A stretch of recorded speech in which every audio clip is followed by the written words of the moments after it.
Hey everyone, it's May and welcome back to my channel. If you're new here, hello, my name is May and I recently got back from doing Tapif in France. I was in La Rochelle doing middle and high school last year. I've been making some videos to help the incoming assistants for next year with some of the things that I wanted a bit more guidance on before I went to France, and today's video is going to be about your introductory presentation. So if you watched my teaching focused video, I talked a little bit about how on the first day of class I would give this presentation about myself and my life in the US, and in my case one of my teachers specifically asked me to create one before I got to France, and then the other teachers asked me if I had one once I got there. So I would highly recommend, even if a teacher doesn't specifically ask you for it ahead of time, just to throw something together on PowerPoint or Google Slides just so you have it in your back pocket. Because I think it's a pretty common thing, no matter what school you're at, to kind of do some kind of introduction on the first day, and it can be helpful to have that visual aid component. I had an every other week schedule, so I had 12 classes one week and then a different 12 classes the next week, and then my schedule changed almost completely in January for the spring semester. So I've probably done this presentation like 50 times. I just try to tell myself, like, you're a Broadway actress, like, make it interesting every time, because for you it's the same thing over and over, but for each new class you're seeing, it's really exciting for them, especially the middle schoolers, or if you're doing like elementary school, because it's like an exciting guest from somewhere far away and it breaks up their day, and they're usually really excited to learn about you. So I had to like muster up the enthusiasm over and over. So it means a lot that I'm showing you guys, because I don't want to look at it anymore. But anyway, basically what would happen is the teacher would introduce me, I would give my presentation, and then the students would ask me some questions. Sometimes the teacher would have them write down questions beforehand. That was really nice, because sometimes you're just staring at them and they're staring at you, and it's like, haha. A lot of them had questions about like cheerleading and prom and stuff about the American school system. Also like what Americans think about French people or France. So we ended up having some like really good conversations off of that. That was more in high school, of course. In middle school they're like, what's your favorite color? But you know, it's fun. It's fun. Depending on what level you're teaching, you're going to kind of want to tailor it to maximize what they're going to understand. But the teachers, in my case, like didn't expect them to understand the whole thing. It's not like they have to get everything. Sometimes they would stop and like check for comprehension. It's just so that they get exposed to some like authentic English and stuff. But I would just kind of simplify it. Like I had the same presentation with the same pictures on it, and I just put like some proper nouns or like kind of hard to pronounce words or whatever, and sometimes the teacher would have me write a word on the board.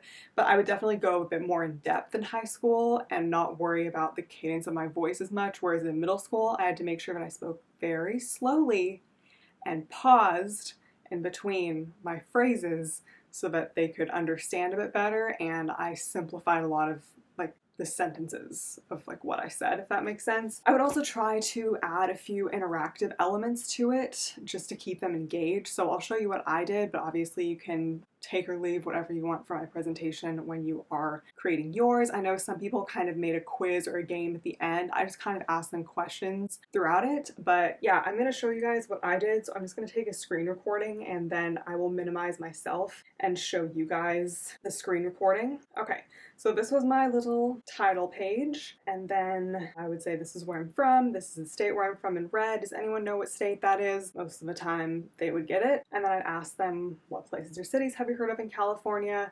And most people would be like, Los Angeles, San Francisco, you know, whatever. So it gets them thinking about it. I showed them that these were the most well-known places in California, places they might recognize, or like surfing is an activity that people do in California, just things like that. And then that's me in some of those places. So San Francisco, Disneyland, and at the beach. No one ever knew what the capital city of California is except like 2 high schoolers.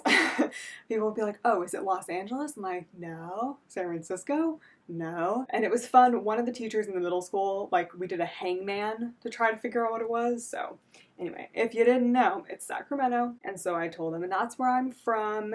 And I just did some historical facts about Sacramento, so I explained these pictures, and then I asked them which city they thought had the bigger population, Sacramento or La Rochelle. That was fun. And then also I asked them which city did they think was hotter. I didn't have that question on a slide, but I showed them the temperature difference and the rainfall difference, and I showed them where I shopped for groceries at home, where you shop for household goods at home, my house, and my parents, and then I kind of went into my hobbies. So I said that I liked watching Netflix and asked them if they had seen any of these shows. So sometimes the kids would raise their hand and tell me which one, and if they seemed advanced enough, like I'd ask them who their favorite character was, told them what I liked to do, asked them if they had ever done yoga or Zumba. Some of them were like, oh yeah, my mom does Zumba, so that was fun. And then I told them I love to travel, and a lot of them got a kick out of seeing this picture of tiny me in Paris for the first time.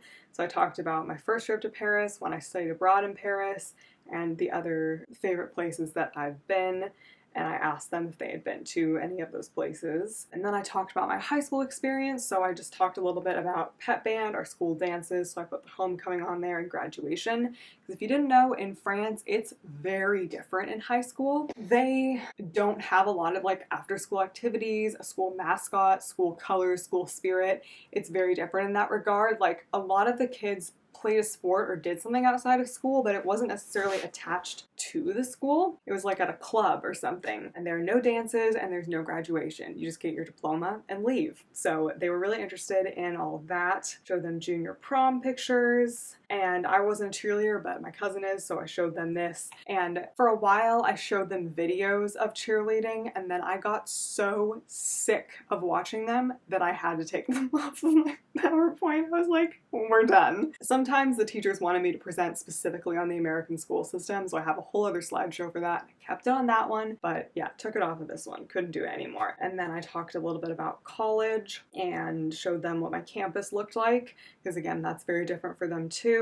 I just kind of talked about what I studied and then how I ended up in France. That was it. So yeah, then like I said, I asked if they had any questions, and yeah, that was the first class. So hopefully that gave you a few ideas for what to put in your presentation. Basically, I structured it as generally where I'm from, comparisons between my city and La Rochelle, where I was in France, things in my hometown, history of my hometown, things I like to do, traveling, and school. There's a variety of ways that you could structure it, but I would just keep in mind that you're going to have to say this a million times, so make it something that you're going to enjoy.